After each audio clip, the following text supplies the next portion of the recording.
Chapter 25.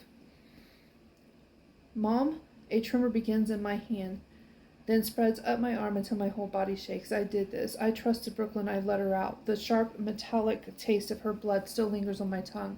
Riley told me she was evil, but I didn't listen. What happened to Grace happened because of me. I put a hand on my mom's arm and she stiffens, finally dropping her hands from her mouth. Get inside. Lock all the doors and call the police. Her voice is quiet, but there's steel behind her words. She's Sergeant Nina Flores now, medical technician for the armed forces, and this is just another fallen soldier. She rolls up her sleeves and starts down the porch steps. I'll get her. I'll get it down. I hesitate. I don't want to leave my mom outside alone. Brooklyn could be lurking behind a bush or parked car. Sophia, now! Mom's tone leaves no room for argument. I cast one last look at Grace's broken body, then race back inside and stumble upstairs for my cell phone. My hands are sweating when I reach my bedroom and I mess up the 3-digit number twice and have to start over. Finally, 911, what's your emergency? A robotic voice asks on the other end of the line. I swallow. My friend's been, I don't know what to say. Mutilated, tortured, skinned. I swallow. My friend's been killed. Please come. I give them my address, then hang up the phone. For a long moment, I stare down at it, stunned. Riley was right. The reality of that hits me, and I almost can't breathe. She was right all along. Brooklyn's possessed. She killed Mr. Willis, and now she's killed Grace. If my mother hadn't come along, she would have killed me. Maybe she should have killed me. Maybe I deserve that. Diablo. I freeze, shocked to hear my grandmother's voice for the first time in years. Diablo. Devil. I walk to my bedroom door, my cell phone clenched in my hand. The thick carpet in the hallway muffles my footsteps, and the red-tinted lamp from grandmother's bedroom casts the only light. A violent, hacking cough rattles behind her door. It sounds like death. I ease one foot into the hallway, searching the shadows around me for the outline of a body. I can't blink without picturing Brooklyn holding that pocket knife, Brooklyn dipping her finger into the pool of Grace's blood, then licking it off. Your fault, my brain whispers to me, your fault. I push the images and accusations away. The shadows seem to move around me, but I know it's just my imagination. Brooklyn isn't here. Grandmother's face looks like a melting candle. Her skin droops so badly that it's difficult to pick out her features. Her rosary beads click against her table. She releases a rough, raw-sounding cough.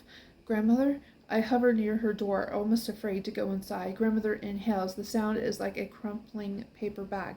She moves her thumb along the row of beads. Are you okay? Grandmother turns her head very slowly. The rosary beads shake in her fragile, trembling hands.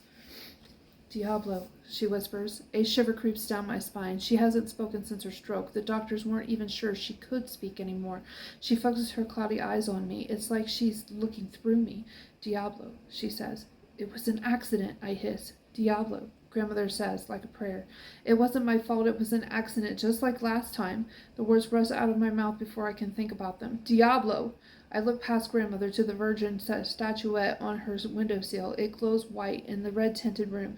Grandmother used to tell me confession absolved you of guilt. By admitting our sins before God, we are no longer held responsible for them. God takes the blame from us. He makes us pure again. More than anything in the world right now, I want to be pure. My dream echoes through my head. I hear the roaring train race down the tracks and Karen's distant voice. Why can't you tell the truth? I drop my knees next to grandmother's bed and fold my hands in prayer.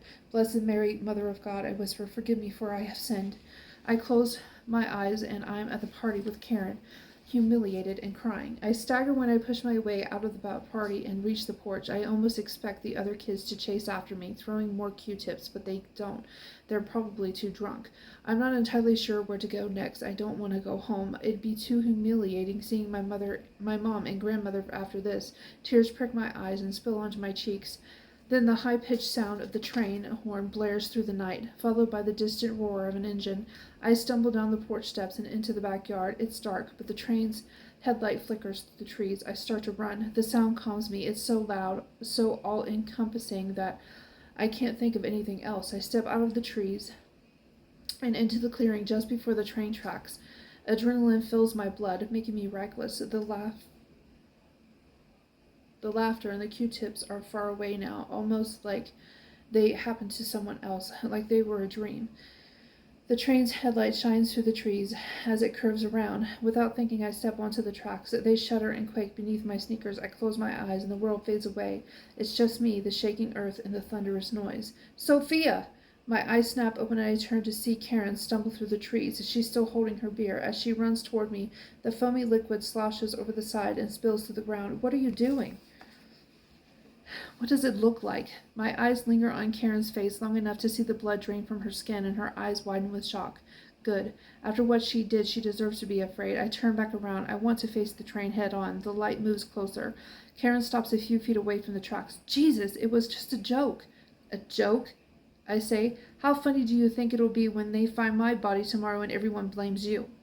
The tracks tremble violently beneath my feet. It's almost hard to keep my balance, like I'm standing on the high dive and peering over the side, preparing to jump. The train honks again, and a wave of doubt crashes over me. What am I doing? I don't want to die. Karen's face crumples. She drops her beer and grabs my arm. Sophia, get off the tracks! Her cold fingers tighten around my wrist, disgusting me. Maybe I don't want to die, but the alternative, letting Karen save me, going back to the party where I was humiliated, is even worse. I blink into the headlight, frozen. It's close enough now that I can't look at it directly. Karen jumped in front of the train, I whisper, in grandmother's red-tinted bedroom. She pushed me off the tracks. She saved my life. I sniff and reach for grandmother's hand, and it killed her. Lights flash from the window, painting the Virgin red and blue. I cross grandmother's room and push the curtains aside. An ambulance pulls up to the curb. Paramedics leap out and race for Gracious' lifeless body. I step back and the curtain slides back into place. Grandmother stares at me with those glassy eyes and slowly raises a finger. Diablo, she croaks. My skin prickles with horror, not at what she's saying, but at the rasping emptiness of her voice. It's not my grandmother speaking anymore. The voice doesn't even sound human. Diablo, she says, pointing at me. I back away from her bed. Grandmother, no, I say, but she's right. I let Brooklyn go. So Grace's death is my fault, just as much as Karen's is. If Brooklyn gets to Riley, I'll be responsible for that too. I feel like I'm standing on the tracks again, blinking into the headlight of the oncoming train. But this time I know exactly what to do. I can't be responsible for another girl's death, even if it's Riley's. I have to find her before Brooklyn does, and I have to save her life.